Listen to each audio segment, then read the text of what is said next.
നിൽക്ക്, ഞാൻ മാല കെട്ടിത്തരാം.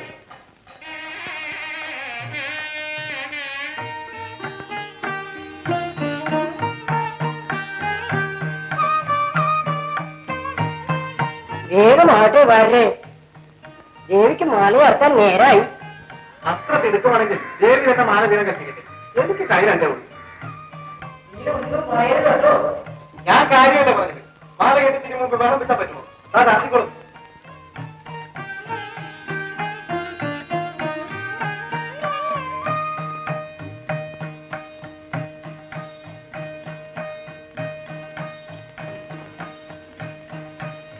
തിരുമേനി മാല.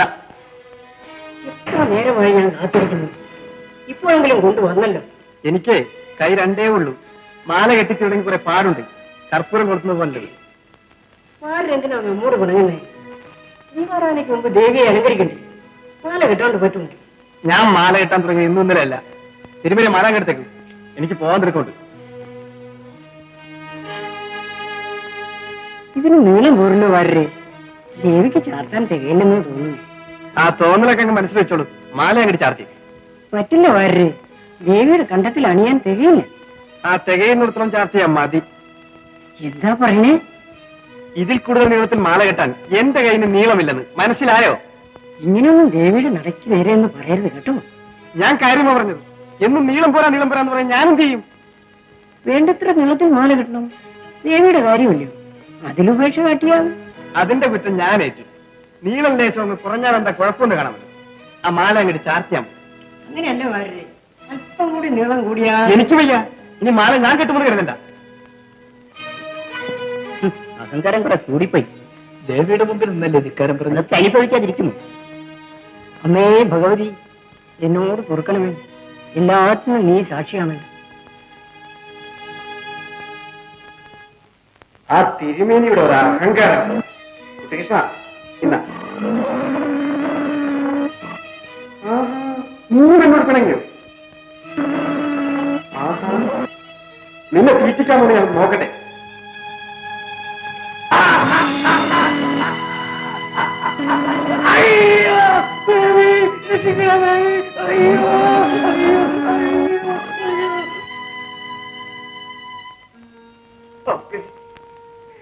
അടിയന്റെ അഹങ്കാരത്തിന് അർഹിക്കുന്ന ശിക്ഷ ലഭിച്ചു കഴിഞ്ഞു. അറിവില്ലായ്മ കൊണ്ട് ചെയ്തു പോയ അപരാധപ്പുറത്ത് അടിയനെ രക്ഷിക്കരുത്.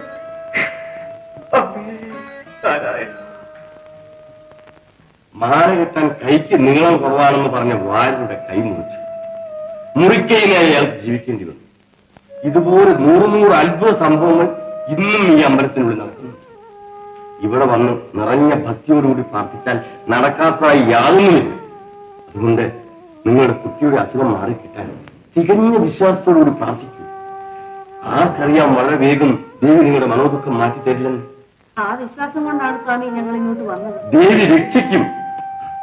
നേരം ഒരുപാട് ഇരട്ടി. ഇനി പോയി കിടന്നുറങ്ങും. ഞാനും പോകട്ടെ. നമസ്കാരം. സ്വാമിയെ കണ്ടത് വലിയ അനുഗ്രഹം. എല്ലാം അമ്മയുടെ അനുഗ്രഹം എന്ന് കരുതാൻ മതി. അമ്മേ നാരായണ, അമ്മേ നാരായണ, അമ്മേ. നീ എന്ത് പറഞ്ഞാലും ശരി, അങ്ങോട്ടൊന്ന് പോകാതിരിക്കുന്ന ഒട്ടും ശരിയല്ല. അമ്മ എന്തായി പറയുന്നത്? ഞാൻ അവിടെ ചെന്നാൽ അവരെന്നെ ആട്ടി പുറത്താക്കും. അതൊന്നുമില്ല. തൽക്കാലത്തെ ദേഷ്യത്തിന് അവരെന്തെങ്കിലും പറഞ്ഞെന്ന് വെച്ച് നീ അവളുടെ ഭർത്താവല്ലാതാകുമോ? അവളുടെ അസുഖം മാറിയൊന്ന് അന്വേഷിക്കാൻ നിനക്ക് അവകാശമില്ലേ? എന്റെ അവകാശമെല്ലാം അവസാനിച്ചമ്മേ. നീ ഇവിടെ ഒന്ന് നോക്ക്. ഇവിടെ വന്നത് പിന്നെ ഇവിടെ കണ്ണു തോർന്നിട്ടുണ്ടോ? ഇതുപോലെ ആ പാവം പിടിച്ച പെണ്ണും അവിടെ ഇരുന്ന് കണ്ണീര് പൊഴിക്കുകയായിരിക്കും. അത് ഞാനിപ്പോ എന്ത് ചെയ്യണമെന്ന് അമ്മ പറയുന്നത്? നീ അവിടം വരെ ഒന്ന് പോകണം. ഞാനിത് പറയുന്നതിന് പ്രത്യേകിച്ച് ഒരു കാരണമുണ്ട്.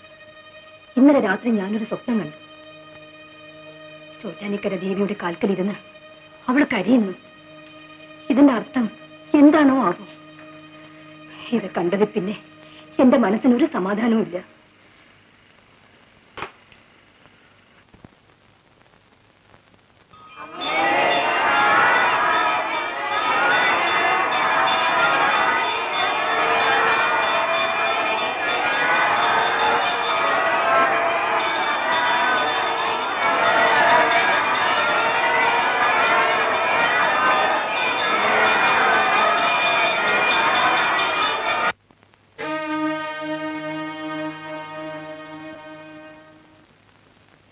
ഇങ്ങോട്ട് വന്നതെന്തിനാ?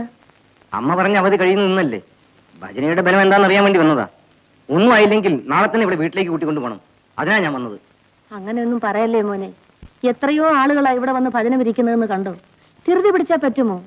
ദേവി കനിയുന്നത് വരെ കാത്തിരിക്കേണ്ടത് നമ്മുടെ കടമയാ. എന്ന് വെച്ച് അവസാനം വരെ അത് ഭജനം ഇരിക്കാനാണോ ഭാവം? അമ്മേ, ഒരു കാര്യം തീർത്തു പറഞ്ഞേക്കാം. അമ്മയുടെ നിർബന്ധം കൊണ്ടാണ് ഞാനിത് സമ്മതിച്ചത്. നമുക്ക് നാളെ തന്നെ വീട്ടിലേക്ക് മടങ്ങണം. എന്നിട്ട് വല്ല ആശുപത്രിയിലും കൊണ്ടുപോയി ഇവിടെ നന്നായി ചികിത്സിപ്പിക്കണം. മതി മതി, അതൊക്കെ പിന്നീട് നിശ്ചയിക്കാം. നീ തൊഴാൻ അമ്പലത്തിലേക്ക് വരുന്നുണ്ടോ? ഇല്ല, ഞാൻ പിന്നെ വന്നോളാം. വാ മോളെ.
ഞാൻ പറഞ്ഞയക്കും. ഇല്ല, ഈ ശരീരം വിട്ടു പോവില്ല, പോവില്ല. നീ പോകണം, പോയേ പറ്റൂ. ഇല്ല ഇല്ല ഇല്ല ഇല്ലേ, നിന്നെ ഞാൻ അയക്കും. പോകാമേ, പോയിക്കൊള്ളാമേ, പോകാമേ.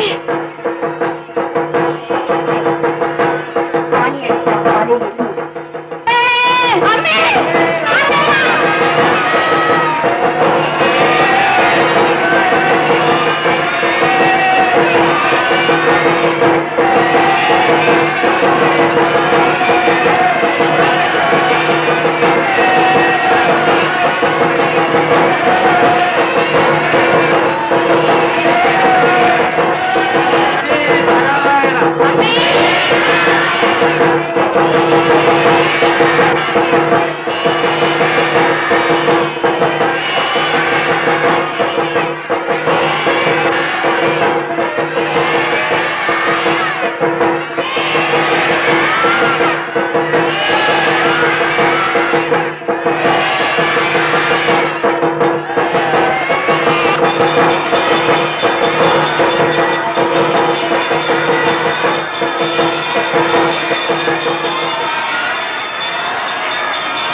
ദേവി ദയാമയി അവിടുത്തെ കാരുണ്യത്തിന് കോടി നമസ്കാരം. ചേച്ചി രമണിയോ ഇവിടെ എങ്ങനെ വന്നു? ദേവി കൊണ്ടുവന്നു. ചേട്ടനെ തിരയല്ലേ, വിഷമിക്കണ്ട, അമ്മയും ഒന്നിച്ച് പുറകെ വരുന്നുണ്ട്.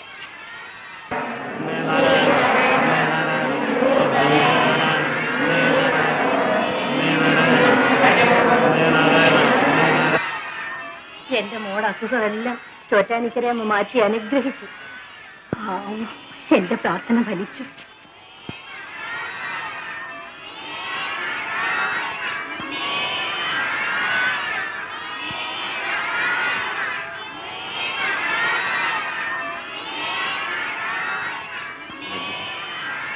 നീ എന്നോട് അയ്യോ അരുതേ.